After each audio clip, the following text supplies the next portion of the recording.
Hey guys, welcome back to the channel. We hope you're having a blessed day wherever and whenever you are. Thank you for joining us for another daily Bible reading. We are on the halfway point. This is day 30 out of 60. We're journeying through the Bible in 60 days. And of course, we're not doing the entire Bible, but it is like a jump through, like a summary of the Bible. And it's a great plan for kids, families, or even individuals that just want to get a good taste of the Bible and moving kind of fast. So today we continue, and if you like this plan and want to see more plans like it, go to the website questionsgod.com. That's questionsgod.com. We are reading in the NIV, as always, for this series. And you can also check on our playlist, Bible for Kids in 60 Days playlist. You can catch up with other readings there as well. So today we are reading out of 2 Kings, and we're reading the last chapter of 2 Kings, and that's chapter 25.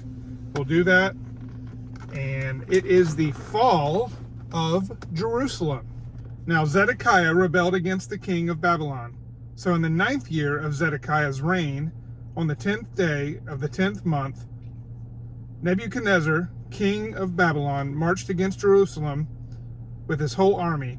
He encamped outside the city and built siege works all around it. The city was kept under siege until the 11th year of King Zedekiah. By the 9th day of the 4th month, the famine in the city had become so severe that there was no food for the people to eat. Then the city wall was broken through, and the whole army fled at night through the gate between the two walls near the king's garden, though the Babylonians were surrounding the city. They fled toward the Arabah, but the Babylonian army pursued the king and overtook him in the plains of Jericho. All his soldiers were separated from him and scattered, and he was captured. He was taken to the king of Babylon at Riblah, where sentence was pronounced on him.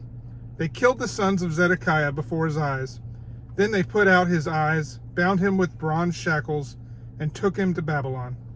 On the 7th day of the 5th month, in the 19th year of Nebuchadnezzar, king of Babylon, Nebuzaradan, commander of the imperial guard and official of the king of Babylon, came to Jerusalem. He set fire to the temple of the Lord, the royal palace, and all the houses of Jerusalem. Every important building he burned down. The whole Babylonian army, under the commander of the imperial guard, broke down the walls around Jerusalem. Nebuzaradan, the commander of the guard, carried into exile the people who remained in the city, along with the rest of the populace and those who had deserted to the king of Babylon. But the commander left behind some of the poorest people of the land to work the vineyards and fields. The Babylonians broke up the bronze pillars, the movable stands, and the bronze sea that were the temple of the Lord, and they carried the bronze to Babylon. They also took away the pots, shovels, wick trimmers, dishes, and all the bronze articles used in the temple service. The commander of the imperial guard took away the censers and sprinkling bowls, all that were made of pure gold or silver. The bronze from the 2 pillars, the sea, and the movable stands, which Solomon had made for the temple of the Lord, was more than could be weighed. Each pillar was 18 cubits high. The bronze capital on top of one pillar was 3 cubits high and was decorated with a network and pomegranates of bronze all around. The other pillar, with its network, was similar. The commander of the guard took as prisoners Sariah, the chief priest, and Zephaniah, the priest next in rank, and the 3 doorkeepers. Of those still in the city, he took the officer in charge of the fighting men and 5 royal advisors. He also took the secretary, who was a chief officer in charge of conscripting the people of the land, and 60 of the conscripts who were found in the city. Nebuzaradan, the commander, took them all and brought them to the king of Babylon in Riblah. There at Riblah, in the land of Hamath, the king had them executed. So Judah went into captivity, away from her land. Nebuchadnezzar, king of Babylon, appointed Gedaliah, son of Ahikam, the son of Shaphan to be over the people he had left behind in Judah. When all the army officers and their men heard that the king of Babylon had appointed Gedaliah as governor, they came to Gedaliah at Mizpah.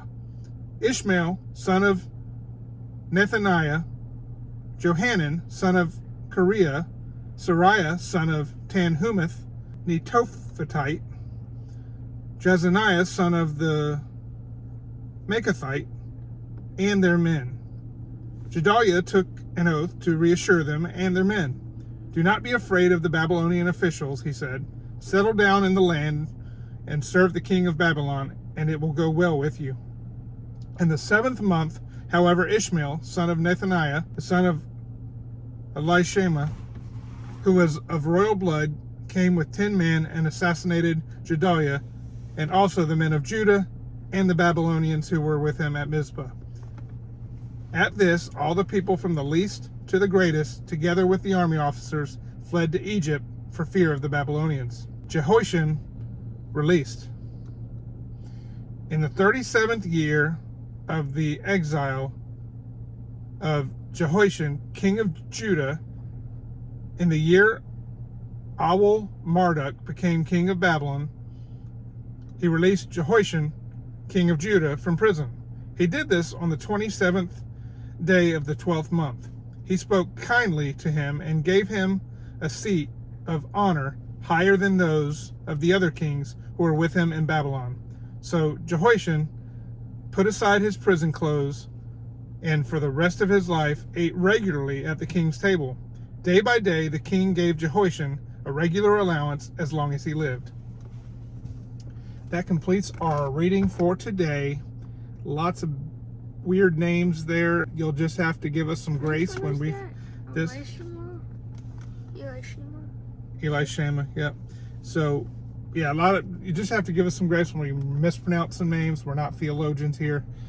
We don't know exactly the proper pronunciations. We do the best we can with what we know.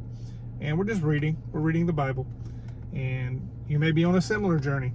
You're just reading. So, we thank you for joining us. We'll see you on the next family video. God bless.